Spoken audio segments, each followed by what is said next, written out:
السلام علیکم ناظرین، میں ہوں منصور علی خان. اپنے ڈیلی چینل کے اوپر آپ کو خوش آمدید کہیں گے. ناظرین، نیا دن ہے، نئی خبریں ہیں، چٹپٹی خبریں ہیں. پاکستان تحریک انصاف کی نا ختم ہونے والی لڑائیاں ہیں. آج پھر ایک بڑی امبیرسنگ سچویشن جو ہے وہ رپورٹ ہوئی ہے اڈیالہ جیل سے. اس کے بارے میں تفصیل سے بات کریں گے. اس کے ساتھ ساتھ جناب پاکستان تحریک انصاف کے اندر جو ہے عمران خان صاحب کو لے کے میں نے 2 دن پہلے بھی صرف آپ کے ساتھ ایک ویلاگ شیئر کیا تھا اور آپ کو میں نے بتایا تھا کہ جناب کام ٹھنڈا ہو چکا ہوا ہے. احتجاج کرنے کے حوالے سے کوئی پلان نہیں بن رہا اور اس کی بھی آج ایک تصدیق ہو گئی ہے. یہ کس طرح ہوا ہے اس کی ڈیٹیلز بھی جو ہے وہ ابھی تھوڑی دیر میں آپ کے ساتھ شیئر کریں گے. لیکن اس سے پہلے آپ سے ریکویسٹ کریں گے کہ چینل کو سبسکرائب کرنا مت بھولیے, بیل آئیکن پریس کیجیے. اگر آپ کو ویڈیو پسند آئے اسے لائک اور شیئر ضرور کیجیے گا اور نیچے کامنٹ سیکشن میں اپنی رائے کا اظہار ضرور کیا کریں. ہمیں آپ کی رائے بڑی امپورٹنٹ ہے تو تاکہ ہمیں اپنا آپ کا فیڈ بیک بھی ملتا ہے, پتہ لگتا ہے کہ ہم کس طرح اپنے چینل کو جو ہے وہ بہتر کر سکتے ہیں. اچھا جی, میں یہ پاکستان تحریک انصاف کے اوپر تو آتا ہوں, لیکن سب سے پہلے ایک جو کنسرننگ خبر ہے وہ یہ ہے کہ کوئٹہ سے پشاور جانے والی جعفر ایکسپریس پر جو ہے وہ شدید فائرنگ ہوئی ہے. ٹرین میں 450 کے قریب مسافر سوار تھے اور ریلوے حکام کے مطابق جعفر ایکسپریس 9 بوگیوں پر مشتمل ہے جس میں 450 کے قریب مسافر موجود تھے. مسافروں اور عملے سے کوئی رابطہ نہیں ابھی تک ہو پا رہا ہے جب تک ہم یہ ویڈیو ریکارڈ کر رہے ہیں. جعفر ایکسپریس جو ہے کوئٹہ سے صبح 9 بجے روانہ ہوئی تھی اور حملہ آوروں کی فائرنگ سے ایک ڈرائیور کے زخمی ہونے کی بھی اطلاع ملی ہے. تو یہ جو ہے بڑی ایک کنسرننگ خبر ہے. اور آپ جانتے ہیں کہ اس وقت بلوچستان اور خیبر پختونخوا کے حوالے سے دہشت گردی کی ایک لہر وہاں پہ جاری ہے اور ہو سکتا ہے, یہ بھی کہا جا رہا ہے کہ ہو سکتا ہے کہ یہ اسی کا ایک شاخسانہ ہو جس کی وجہ سے سب کچھ ہوا ہے. دوسری بات آ جائیں اب ذرا پاکستان تحریک انصاف کے حوالے سے. آج عمران خان صاحب سے اڈیالہ جیل میں ملاقاتوں کا دن تھا اور اس میں عمران خان صاحب کی جو بہنیں ہیں علیمہ خان صاحبہ, عظمیٰ خان صاحبہ اور نورین خان صاحبہ وہ اڈیالہ جیل پہنچی. عمران خان صاحب کے بھانجے شاہریز خان بھی ان سے ملنے کے لیے وہاں پہ پہنچے. اس کے علاوہ عمران خان صاحب کے ترجمان نیاز اللہ نیازی بھی وہاں پہ موجود تھے. ایڈوکیٹ تابش فاروق جو ہے وہ اڈیالہ جیل پہنچے. تو وہاں پہ جو بیسکلی یہ تمام افراد جو وہاں پہ پہنچے ہیں تو اس کے بعد رپورٹ کیا گیا ہے مختلف چینلز کے اوپر کہ علیمہ خان صاحبہ اور نعیم حیدر پنچوتا کی آپس میں جو ہے وہ کوئی تلخ کلامی ہوئی ہے. اور بیسکلی جو یہ ویڈیو بھی آپ سکرین کے اوپر دیکھ رہے ہیں اس میں کچھ چیزیں جو ہیں وہ اس کے اندر نظر آ رہی ہیں اور اس میں یہ بتایا جا رہا ہے کہ علیمہ خان صاحبہ جو ہیں وہ عمران خان صاحب کے وکلاء سے بہت زیادہ ناراض ہیں اور انہوں نے وکلاء سے مکالمہ کیا اور انہوں نے کہا کہ عمران خان صاحب سے صرف وہی ملاقات کرے گا جس کو کوئی ذمہ داری سونپی گئی ہو. بغیر ذمہ داری کے کوئی وکیل جیل کے اندر نہیں جائے گا. آپ لوگوں نے کیا ڈرامہ لگایا ہوا ہے, ہر بندہ صرف ملاقات کے لیے آ جاتا ہے, ہمارا بھائی اندر ہے, ہمارا اس سے پیار ہے, ہم اس کے لیے جان بھی دے سکتے ہیں. علیمہ خان صاحبہ نے وکلاء سے کہا کہ کوئی بھی وکیل اپنی طرف سے عدالت میں اضافی پٹیشن دائر نہیں کرے گا. پٹیشن دائر کرنے کا اختیار صرف سلمان اکرم راجہ اور سلمان صفدر کے پاس ہے. انہوں نے وکلاء سے سوال کیا کہ میرے بھائی کی بچوں سے ٹیلیفونک بات نہیں کرائی جا رہی, نہ کتابیں مل رہی ہیں. علیمہ خان صاحبہ نے نعیم حیدر پنچوتا سے سوال کیا کہ آپ بشرا بیوی کے فوکل پرسن ہیں, آپ کس کس سے ملتے ہیں. نعیم حیدر پنچوتا نے جواب دیا کہ میں کسی سے نہیں ملا, جس سے ملا میں جس سے ملا ہوں آپ بتائیں. علیمہ خان نے نعیم پنچوتا پر غم و غصے کا اظہار کیا. انہوں نے نعیم پنچوتا سے مکالمہ کیا کہ میرے ساتھ بدتمیزی نہ کریں. نعیم پنچوتا نے جواب دیا کہ میں بدتمیزی نہیں کر رہا, ہم جیلیں بھگت کر آئے ہیں, ہم پر پرچے ہوئے ہیں. علیمہ خان نے کہا کہ تم یہ کس طرح مجھ سے بات کر رہے ہو, خاموش رہو. موقع پر کھڑے وکلاء نعیم حیدر پنچوتا کو پکڑ کر سائڈ پہ لے گئے. علیمہ خان وکلاء سے بات جو ہے وہ بار بار پوچھتی رہیں کہ آپ نے اب تک عمران خان کے لیے عدالت سے کیا ریلیف حاصل کیا ہے. اچھا, یہ ذہن میں رکھیے گا کہ یہ مختلف چینلز کے اوپر رپورٹ ہوا ہے. Obviously we went there to verify this, لیکن مختلف چینلز نے جو ہے وہ اس واقعے کو رپورٹ کیا ہے. تھوڑا سا میں آپ کو اس کا بیک گراؤنڈ آپ کو بتا دوں کہ جس طرح آپ کو یاد ہوگا کہ نون لیگ کے اندر جو ہے وہ 2 گروپس کے بارے میں ہمیشہ کہا جاتا تھا کہ ایک شہباز شریف گروپ ہے اور ایک مریم نواز گروپ ہے. اسی طرح پاکستان تحریک انصاف کے اندر جو ہے وہ ایک بشرا بی بی گروپ ہے اور ایک علیمہ خان گروپ ہے. علیمہ خان گروپ جو ہے وہ اس کے اندر یہ کہا جاتا ہے کہ نعیم حیدر پنچوتا جو ہیں وہ بشرا بی بی کے ابھی ترجمان بنے ہیں اور وہ بشرا بی بی کے کافی قریب رہے ہیں پہلے بھی, مطلب ان کے جیل جانے سے پہلے بھی. لیکن علیمہ خان صاحبہ جو ہیں وہ نعیم حیدر پنچوتا صاحب کو بہت زیادہ کو پسند نہیں کرتی اور مطلب پی ٹی آئی کے اندر مختلف لوگ جو ہیں وہ یہ بات کہتے ہیں. اور یہ بیسکلی وہ اس کا بیک گراؤنڈ بھی ابھی آپ کو اس سے پہلے آپ کو یاد ہوگا مشال یوسف زئی جو تھیں وہ بشرا بی بی کی ترجمان تھیں, تو ان کا اور علیمہ خان صاحبہ کا بھی آپس میں جو ہے وہ کھٹ پٹ چل رہی تھی سوشل میڈیا کے اوپر. اب نعیم حیدر پنچوتا کے ساتھ بھی جو ہے یہ واقعہ پیش آیا ہے. ہماری اطلاع کے مطابق میرے پاکستان تحریک انصاف کے ایک رہنما سے میری بات ہو رہی تھی تو انہوں نے کہا کہ یہ پہلی دفعہ نہیں ہے کہ یہ ان دونوں کا آپس میں کوئی کلیش ہوا ہے. اس سے پہلے بھی جو ہے وہ ایک کلیش ہو چکا ہے. تو اس کی وجہ کیا ہے؟ اس کی وجہ بیسکلی پارٹی کا کنٹرول ہے کہ پارٹی جو ہے وہ کون کنٹرول کرے گا, کون چلائے گا. فی الحال علیمہ خان صاحبہ کا جو غلبہ ہے نا وہ زیادہ تگڑا ہے, وہ پارٹی کے اوپر زیادہ اسٹرانگ فوٹڈ ہیں. سلمان اکرم راجہ صاحب, سلمان صفدر, یہ تمام لوگ جو ہیں یہ علیمہ خان صاحبہ کے زیادہ قریب ہیں. تو بشرا بی بی جو ہیں وہ اس سے پہلے, جب آپ کو یاد ہوگا کہ جب وہ پشاور سے پورا ایک وہ احتجاج کرتے ہوئے علی امین گنڈا پور صاحب اور بشرا بی بی آئے تھے, 24 نومبر کی میں بات کر رہا ہوں, تو اس کے اندر پورا شو جو تھا اس وقت بشرا بی بی اور علی امین گنڈا پور لے کے چل رہے تھے.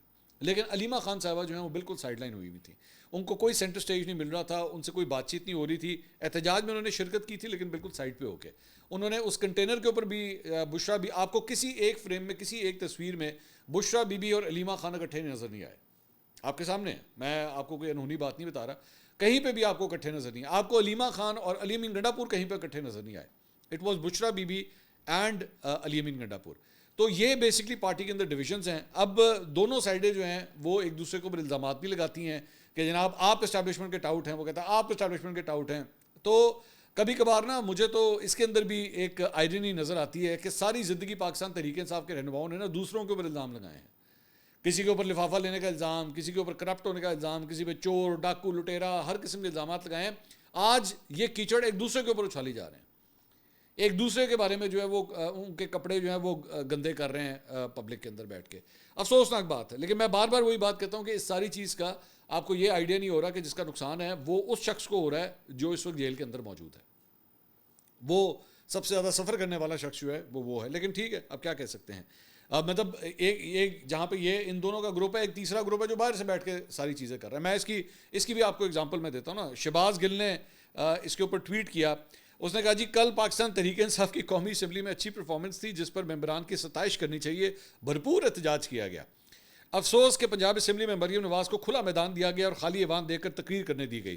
پنجاب اسمبلی میں بھی یہی حکمت عملی اپنانی ہوگی ہمیں. باہر بیٹھ کے مطلب وہ مان نہ مان میں تیرا مہمان, کوئی لینا دینا نہیں ہے, کوئی کسی قسم کا کچھ لینا دینا نہیں ہے. نہ اس سے پنجاب اسمبلی کے ایم پی ایز کچھ پوچھ رہے ہیں, نہ اپوزیشن لیڈر جو بچر صاحب ہیں وہ کچھ پوچھ رہے ہیں. ایویں بلا وجہ باہر تو بیک ہے نا. آپ کو یوں کرنا چاہیے, میں آپ کو بتا رہا ہوں کہ کیا کرنا چاہیے. اچھا قومی اسمبلی میں کیا کرے, تیرے کو کسی نے پوچھا سی؟ قومی اسمبلی میں وہ جتنی بھی پاکستان تحریک انصاف نے جو بھی پرفارمنس, عمر ایوب نے یا ان سب نے جو کچھ بھی کیا آپ سے پوچھ کے کیا تھا. تو یہ ایک تیسرا گروپ ہے جو باہر سے بیٹھ کے جو ہے نا چیزوں کو بلا وجہ ڈکٹیٹ کرنے کی کوشش کرتا ہے. اب اس کے بعد آ جائیے ان کے احتجاج کے اوپر. وہ احتجاج کے حوالے سے میں نے بھی آپ کو اتوار والے دن یہ خبر دی تھی. میں نے آپ کو اتوار کو یہ انفارم کیا تھا کہ جناب ان کے جو ہے وہ تقریباً میرے خیال میں کوئی 7 بجے سے شروع ہونے والا, کتنے ہو گئے, 5 6 7 گھنٹے اجلاس جاری رہا. اور اس کے بعد یہ فیصلہ ہوا کہ جناب ہم نے اڈیالہ کے باہر کوئی کیمپ نہیں لگانا. ٹھیک ہے, اٹ از ناٹ پاسبل, یہ ہم کسی قسم کا کوئی کیمپ نہیں لگائیں گے. تو اس کے اوپر جو ہے وہ سلمان اکرم راجہ صاحب نے بھی ایک ٹویٹ کیا آج. انہوں نے کہا پچھلے 2 دن پی ٹی آئی کی مرکزی قیادت کے اجلاس پشاور اور اسلام آباد میں منعقد ہوئے اور موضوع جو تھا وہ تھا خان صاحب کی رہائی کے لیے لاہے عمل. ایک بات پر عالیہ حمزہ سے جنید اکبر اور احمد بچر سے میاں اسلم اقبال تک تمام قیادت متفق نظر آئی, مؤثر احتجاجی تحریک فہم و فراست نہ کہ مہم جوئی پر مبنی ہے. فہم و فراست, اب فہم و فراست جو ہے وہ کدھروں لب کے لے آئیے. مطلب کیا اس کا مطلب کیا ہے فہم و فراست؟ مطلب نیویں آواز میں احتجاج کیا جائے, تاڑی مہربانی چھاڑ دیو خان نو, مطلب اس طرح کرنا ہے, مطلب کیا کرنا ہے؟ یا پھول پھینک پھینک کے جو ہے وہ احتجاج کرنا ہے, یہی ہو سکتا ہے نا. ایکچولی مسئلہ یہ ہے کہ یا تو یہ بالکل ٹھنڈے ہو جاتے ہیں یا اتنے گرم ہو جاتے ہیں کہ یہ تہس نہس کر کے رکھ دیتے ہیں چیزوں کو, کور کمانڈر رہا اس کو اڑا کے رکھ دیتے ہیں. تو مریم ریاض بھٹو جو بشرا بی بی کی بہن ہے, انہوں نے ایکچولی اس کے اوپر ٹویٹ کیا. انہوں نے کہا فہم و فراست سے ہی تو سب کام لے رہے ہیں, نتیجہ فہم و فراست کے ساتھ اگر مہم جوئی بھی کر لی جائے تو شاید بہتر نتائج ہوں جو آپ کے مد مقابل ہیں. کیا فہم و فراست کا مطلب بھی سمجھتے ہیں؟ ویل سیڈ, میرے خیال میں انہوں نے بالکل بات صحیح کی ہے کہ بہن تو ان کی اندر ہے نا, ان کی بھی بہن اندر ہے. اور وہ جب وہ باہر تھیں تو وہ تو اسلام آباد پہ چڑھ دوڑی تھیں 24 نومبر کو. تو یہاں پہ سلمان اکرم راجہ صاحب, میں نے ابھی تھوڑی دیر پہلے آپ کو بتایا یہ علیمہ خان گروپ ہے, یہ سارا علیمہ خان گروپ ہے. تو علیمہ خان گروپ جو ہے نا وہ کہہ رہا ہے کہ کم ٹھنڈا رکھو, ایویں بلا وجہ جو ہے وہ اتنا اچھالنے کی ضرورت نہیں ہے. لیکن 1-2 اسٹرانگ پوائنٹس میں اس کے اندر میں آپ کے سامنے رکھ دیتا ہوں, مطلب انفیئر ہوگا میں اگر یہ بات نہ کروں.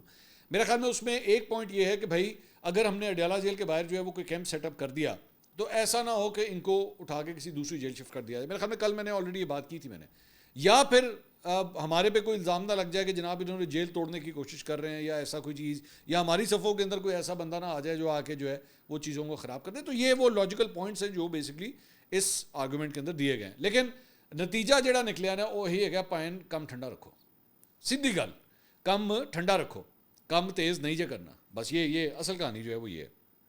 فواد چودھری صاحب نے اس کے اوپر ٹویٹ کیا. انہوں نے کہا خیال یہ تھا کہ ایک طرف تحریک انصاف رمضان کے بعد تحریک کا پریشر بنائے گی اور دوسری طرف اپوزیشن کا اتحاد کوئی شکل اختیار کرے گا. اس سے رمضان کے دوران ایک بڑا سیاسی پریشر بنے گا اور حکومت کو عید کے بعد اگر باہر سے بھی پریشر آتا ہے تو وہ عمران خان سے بات چیت کے لیے مجبور ہوں گے. لیکن اتنی سطحی قیادت جو تحریک انصاف کے خلاف اسٹیبلشمنٹ کے بدترین آپریشن سے پیدا ہونے والے خلا کے نتیجے میں مسلط ہوئی, انہوں نے ایک بار پھر ثابت کیا کہ وہ کسی قابل نہ تھے اور نہ ہیں. سلمان اکرم راجہ کے بیانات سے صاف ظاہر ہے کہ وہ ایک شکست خوردہ اور نااہل شخص ہیں جو ذہنی طور پر مکمل شکست قبول کر چکا ہے. شبلی فراز وغیرہ صرف دن گزار رہے ہیں اور ان نااہل لوگوں کی وجہ سے حکومت اور اسٹیبلشمنٹ کو عمران خان سے زیادتی پر مبنی سلوک کا موقع مل رہا ہے. تو یہ ساری صورتحال ہے. فواد چودھری صاحب بھی جو ہے وہ بیسکلی اصل گلہ یہی کر رہے ہیں. اس کے علاوہ ان تمام خبروں کے علاوہ جو ایک ڈیولپمنٹ ہوئی ہے وہ یہ ہے کہ جناب پاکستان تحریک انصاف کے 25 افراد کو جو ہے وہ جی آئی ٹی کے سامنے آج پیش ہونے کے لیے بلایا گیا تھا. تو اس میں مختلف رہنما جو ہیں وہ پیش ہوئے ہیں. اس میں سلمان اکرم راجہ, رؤوف حسن, کنول شوذب, اسد قیصر, شاہ فرمان, عالیہ حمزہ, یہ لوگ جو ہے وہ جی آئی ٹی کے سامنے پیش ہوئے اور بیسکلی سوشل میڈیا سے ریلیٹڈ جو ہے وہ ان کے خلاف تحقیقات ہو رہی ہیں. آئی جی اسلام آباد نے یہ جی آئی ٹی جو ہے وہ بنائی ہوئی ہے, وہ اس کی سربراہی بھی کر رہے ہیں اور نوٹسز میں ان تمام افراد کو متنبع کیا گیا ہے کہ اس معاملے پر اپنی پوزیشن کو واضح کریں.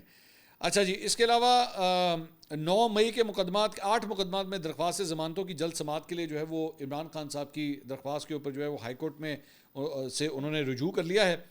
سلمان صفدر جو ان کے وکیل ہیں ان کی جانب سے درخواست دائر کی گئی ہے.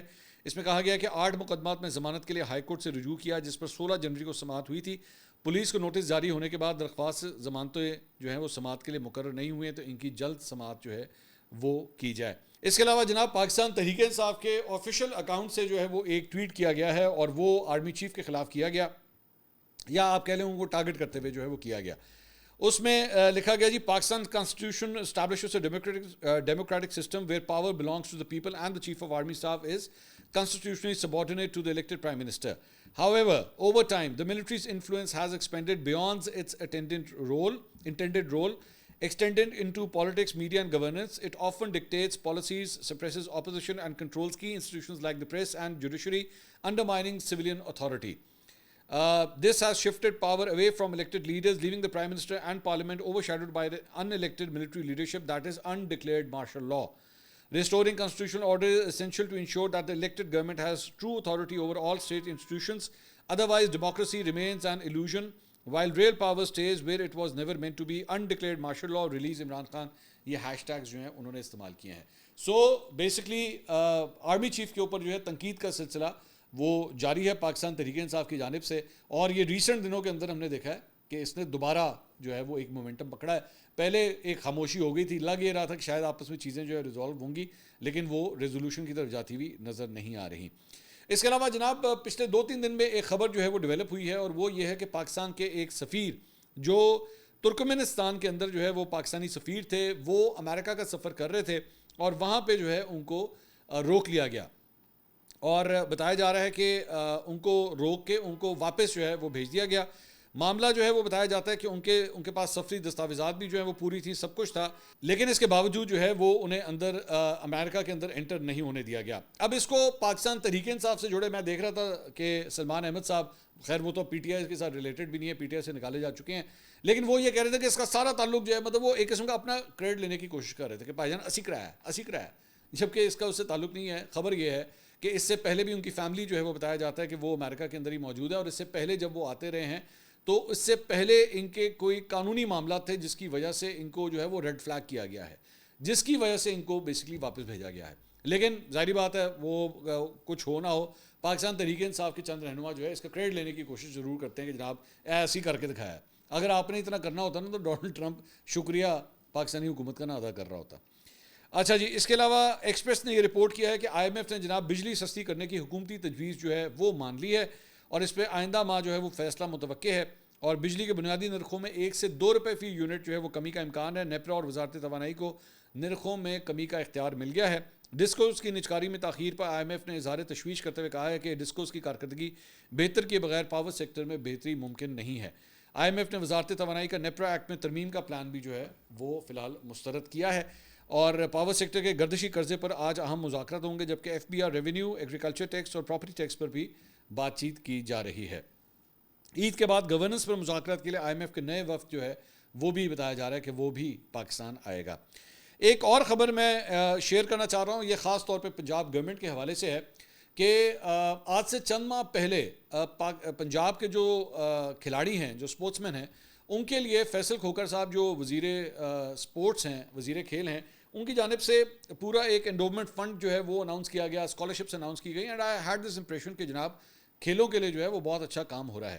لیکن آج ہوا کیا ہے کہ اسپورٹس بورڈ پنجاب کے جو ملازمین ہیں ان کی جانب سے تنخواہوں اور واجبات کی عدم ادائیگی کے خلاف جو ہے وہ احتجاج کیا گیا، اور وہاں پہ جو ہے وہ پولیس کو بھی بلایا گیا، اور مجھے جو ہے وہ چند اسپورٹس بورڈ کے جو ملازمین ہیں انہوں نے مجھ سے رابطہ کیا، یہ پکچرز بھی انہوں نے جو ہے وہ شیئر کی ہیں، اور بتایا جا رہا ہے کہ 3 ماہ سے لے کے چند لوگوں کی 8 ماہ ہو چکے ہیں ان کی سیلریز نہیں آئی ہوئی۔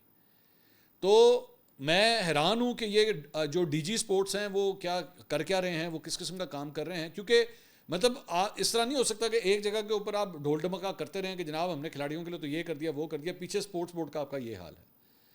سپورٹس بورڈ کے ملازمین کے بغیر سپورٹس بورڈ نہیں چل سکتا، ٹھیک ہے۔ ابھی آپ کو میو ہاسپٹل کے حوالے سے وہ بھی سرکاری ملازمین کے حوالے سے ہی ہزیمت کا سامنا کرنا پڑا ہے کہ وہاں پہ ڈاکٹرز جو ہیں وہ آپ سے ناراض ہوئے ہیں کہ مریم نواز نے وہاں پہ جا کے کیا کیا ہے۔ اب آپ سپورٹس بورڈ کے ساتھ بھی یہ کرنے جا رہے ہیں، پھر آپ کہتے ہیں کہ جناب وہ ارشد ندیم جو ہے نا وہ ساڈا پلیئر ہے، اسی انہوں پروڈیوس کیتا ہے۔ کریڈٹ آپ لینے کے لیے 1 منٹ میں تیار ہو جاتے ہیں، ادھر جا کے اپنے بورڈ کا حال دیکھیں۔ میں ادھر ہی قذافی اسٹیڈیم کے اندر جو سوئمنگ پول ہے وہ اس کا بھی میں پچھلے 2-3 مہینے سے میں دیکھ رہا ہوں، اس کا بھی بیڑا غرق ہوتا جا رہا ہے۔ مجھے نہیں پتا یہ بائی ڈیزائن کیا جا رہا ہے، یہ کیوں کیا جا رہا ہے اس طرح، مطلب میں کم از کم اس سوئمنگ پول پہ جو ہے وہ میں کم از کم پچھلے 4-5 سال سے میں وہاں پہ جا رہا ہوں، لیکن اتنی ابتر حالت میں نے آج تک اس پول کی نہیں دیکھی جو اس وقت ہو رہی ہے۔ فیصل کھوکھر صاحب سے میں گزارش کروں گا کہ وہ خود منسٹر فار سپورٹس ہیں، وہ خود جا کے اس کا وزٹ کریں، خود دیکھیں پرابلم کیا ہے، خود اس چیز کو ریزالو کرنے کی کوشش کریں۔ اینڈ آئی نو یہ نہیں ہے کہ میں سمجھتا ہوں کہ ہی از ناٹ کمپیٹنٹ، وہ بڑے کمپیٹنٹ آدمی ہیں، وہ سپورٹس کے حوالے سے بڑا کام شام کر رہے ہیں، لیکن ادھر بھی دھیان دیجیے، بڑا امبیرسنگ ہوتا ہے کہ لوگ اپنی تنخواہیں مانگ رہے ہیں اور تنخواہیں دینے والے کو جو ہے وہ پولیس سامنے لا کے کھڑی کر دی جائے، یہ افسوسناک بات ہے یہ۔ اس کے علاوہ جناب ایک اور جو خبر آئی ہے وہ آئی ہے جناب امریکی صدر ڈونلڈ ٹرمپ کے درمیان اور زیلنسکی جو یوکرین کے جو صدر ہیں ان کے درمیان جو ایک کھٹ پٹ ہوئی تھی، میرے خیال میں پوری دنیا نے ہی دیکھی تھی۔ اس حوالے سے ڈونلڈ ٹرمپ کے جو خصوصی مندوب ہیں اسٹیو وٹکوف، انہوں نے دعویٰ کیا ہے کہ جی زیلنسکی نے جو ہے وہ ڈونلڈ ٹرمپ سے معافی مانگ لی ہے، اور یہ انہوں نے دعویٰ کیا ہے۔ انہوں نے کہا ہے کہ جی زیلنسکی نے ڈونلڈ ٹرمپ کو ایک خط بھیجا ہے اور اس خط کے اندر جو ہے یہ معذرت کی گئی ہے، اور انہوں نے وائٹ ہاؤس میں پیش آئے واقعے کے اوپر افسوس کا بھی اظہار کیا ہے۔ یہ ذہن میں رکھیے کہ روس اور یوکرین کے جنگ کے خاتمے کے لیے جو ہے سعودی عرب میں یوکرین امریکہ مذاکرات جو ہے وہ آج ہو رہے ہیں، اور سعودی عرب جو ہے وہ بڑا ایک اہم اس کے اندر رول ادا کر رہا ہے۔ تو یہ جناب اب تک کی ڈیولپمنٹس ہیں، انشاءاللہ اگلی ویڈیو میں آپ سے دوبارہ ملاقات ہوگی۔ اللہ حافظ۔